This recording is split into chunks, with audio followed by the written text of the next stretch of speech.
He basically just put 30 seconds on Cheptegei in the last 5K, a little bit more. So 4:19, 12th mile. The guy's insane. And when I went back and was watching the YouTube clips and stuff and was reading the message board thread, people are just like, he's so smooth. He looks like he's jogging. And I was never, even when I was coaching, like an expert on form or paid much attention to form. I felt like kind of like Michael Johnson back in the day, the sprinter. People thought his form was terrible, and then he set the world record. And they're like, oh, maybe it's more efficient form. And Paula Radcliffe, she has terrible form and bobbing that damn head, and she's running 2:15:25. But when this was over for me, I was like, wow. Like, imagine, I mean, if he's actually made for the marathon, this guy basically can't lose on the roads. And, I was just like, it hit me. Like, is it blasphemy to say, could he be better than Kipchoge in the marathon? Could he run Yes, it's faster? blasphemy. Eliud Kipchoge has done something that is so much. There is no comparison to what he's done in the marathon. He never loses. Before he came along, people would stay at the top for 1 or 2 years in the marathon. Eliud Kipchoge, when he won the Olympic marathon in Rio in 2016, before he had a world record, we wrote an article saying he's the best ever. This was in 2016. Then in 2022, 6 years later, he sets his second world record. He runs 2:01:09. What he has done, he ran 1:59 for 26.2 miles. To say, could he come along and have a better career than Eliud Kipchoge? I just think that's disrespectful. As great as Jacob Kiplimo is, yeah, I think that's unfair. Eliud Kipchoge is so much better. If you split his career in two, he will be the number one and number two greatest marathoners of all time. So I do think it's blasphemy. Well, those of you listening at home, which is everybody, unless we put a clip on the internet, John had such a look of disgust on his face when Rojo said that. But John, I guess maybe okay, fine. It's probably almost impossible to have a marathon career like Kipchoge's. But could he end up being faster at the marathon than Kipchoge?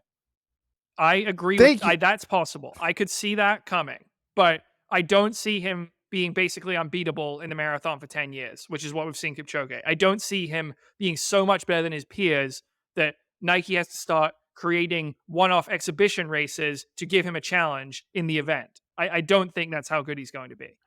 That's not why Nike did it. They did it to get publicity and make money and sell their damn shoe, John. But What all I about when wrote on the Nike didn't do it? What about when Ineos did it, Robert? because they wanted to see the sub-2 break. I Yeah, put is because it Kipchoge was so much better than everyone else. There was no point. He already had the world record. He had no more worlds left to conquer. So he went for he sub does. two. He's got plenty of worlds left to conquer. How about running a damn race that's got hills in it? Guy's been I think running we're the less same than 1 month rabid. away, John. When's the near Boston Marathon?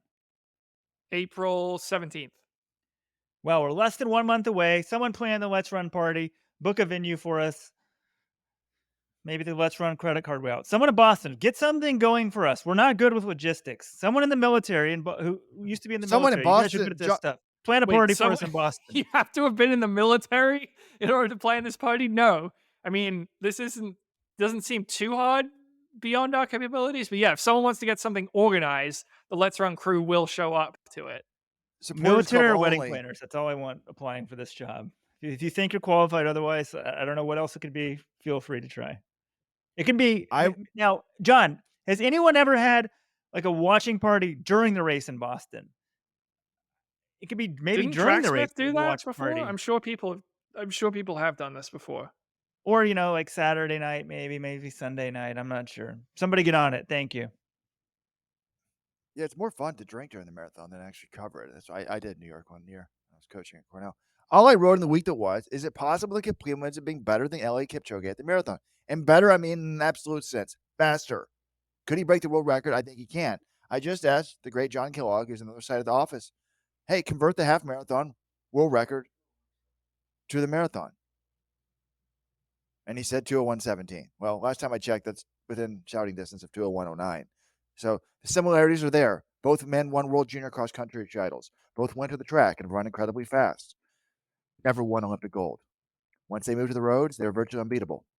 Seriously, you better run a world record if you want to beat them. Of Kipchoge's first 12 marathons, he only lost one, and it took a world record to beat him. Of Kiplimo's first 7 half marathons, he's only lost one. It took a world record to beat him. Now, the difference, John's mad because like the greatness of Kipchoge is not only how great he is, but how he lives this goddamn monastic lifestyle. So I'm not sure if Kiplimo is going to do that or not for 10 years, but I'm just talking about in terms of absolute greatness. We think Kipchoge is so far out there. He's not. We've seen Bekele get very close to his times. I think that we'll see Jacob Kiplimo get near those times, if not break them in the future. Yeah, Now, that is feasible because I wrote when he broke the world record for the first time in 2018. I thought, oh, this record's never going to be broken, or it won't be broken or challenged for a decade. And I think I underrated the effects of super shoes. Though, granted, he's still the only guy who's ever run 2:01:39 or faster. No one else has done that. But yeah, could Kiplimo do it? Could a 57 at that time people weren't running 57 minutes in the half marathon? Could a 57:31 guy run sub 2:01 in the marathon if he's built for it? Potentially. But I think we have to appreciate just what else he's accomplished in the marathon overall. but the question I have is like, what does this mean for the track? Like, how did this guy's owned Kipchoge twice? I mean, Cheptegei twice this year. I know at the end of the year, no one's going to care really what type of shape you're in February or March, despite the World Cross Country title coming his way. But it's like he's younger, much significantly younger than Cheptegei. Like, how he doesn't lose to him on the roads, but he doesn't beat him on track. He's never beaten him in the track. So I'm thinking about worlds like Cheptegei. I mean, Kiplimo is still officially only 22, and I wrote this like, if he starts winning on the track, could he start doing it? Like, if he won the Olympics next year and then stayed on the track for another 4 years, he would still be younger than Mo Farah was when Mo Farah won his first world title on the track. So, do you think that this is going to translate to the track, or do you think this guy is really? I don't know. You can't just say 10K and on up because he's run 7:26 for 3,000, beating Jakob Ingebrigtsen in that race. Yes. Who's your favorite for the World Championship 10,000 meters this year? Joshua Cheptegei or Jacob Kiplimo? Cheptegei. Cheptegei has won 3 gold medals on the track. Kiplimo's run 0. I mean, we could have this same conversation about Kiplimo in the fall of 2020. He wins the World Half Marathon title against a bunch of studs. And we should think, oh, is this the age of Kiplimo? Is he going to come out and do something on the track? He got the bronze at the Olympics. He's a great track runner. But Cheptegei, it's very clear Cheptegei is a better track runner than Jacob Kiplimo to this point in their career. So, yeah, I'm still going with Cheptegei because I don't view what Kiplimo has done in winning World Cross and winning the New York City half as much more impressive than setting a half marathon world record or winning the world half. I'm going with Kiplimo. I think in the past it's kind of like a big brother syndrome. Like he was a lot younger. When you're 14 and someone else is 18, you're not touching them. But now that they're 22 and 26, I think Kiplimo is going to think, I own this guy. He's not my quality. I'm beating him. By the way, Joshua Cheptegei, how old was he when he won his first world title on the track in 2019? He was 22 years of age. That's the age Jacob Kiplimo is now. I'm always looking for greatness in the GOAT. And I almost made a shirt up with Cheptegei. Guy designed it. It had the Ugandan flag colors on it. It was really cool. But I don't like making shirts unless I think it's going to be permanent, like 159.40, because then you get stuck with this leftover inventory. I don't print on demand. That's too low quality for me. Well, Weldon, I think we can agree one thing. This result was bad news for Grant Fisher, right? Oh, there we go. That's what we needed. What? Yeah, back to Cheptegei versus Kiplimo, or the age thing. It's officially only 22. Now, John's saying there's no way he can surpass Kipchoge. John, if he's still running marathons in 2039, which would be the equivalent, that's what Kipchoge is doing now. 2039, he'll be Kipchoge's age. I mean, that's nuts. Like, how long Kipchoge's been around, and just as you said, the consistency in the marathon since 2014. All right, let's talk a little bit about their form. I mean, he does seem smooth. I was watching Cheptegei. He doesn't seem as smooth on the road. There seems to be some wasted motion there. There's no up and down in Kiplimo's stride. But Then I was looking at Hellen Obiri. I can't even watch her run on YouTube. It's so painful to watch her s- just struggle with those damn arms. But then I thought, well, like, let's look at Paula Radcliffe. Can a biomechanics expert get back to me, or Jonathan Gold, ask your opinion? I was watching Radcliffe.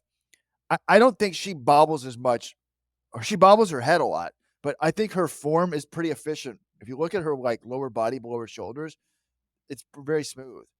And I'm not sure that's the case with Hellen Obiri, but I'm not positive. I'm looking for reasons why I think Hellen Obiri is not going to be great at the marathon, and I think that may be one reason. Am I off base here, John? Because I know neither Paula Radcliffe or Hellen Obiri looked. It was both kind of painful to watch, but I think Helen's form is more problematic for the marathon.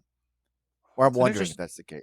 Yeah, that's an interesting point because I didn't study Paula Radcliffe's form very much. She was before I started covering the sport, but yeah, Obiri, there's definitely her arms come up quite high. There's a lot of busyness in her torso that you don't see with a lot of someone like Gade, who is more of an elegant runner. But I think we've also seen a lot of different athletes with a lot of different forms have found success in every event. Like there is always going to be exceptions.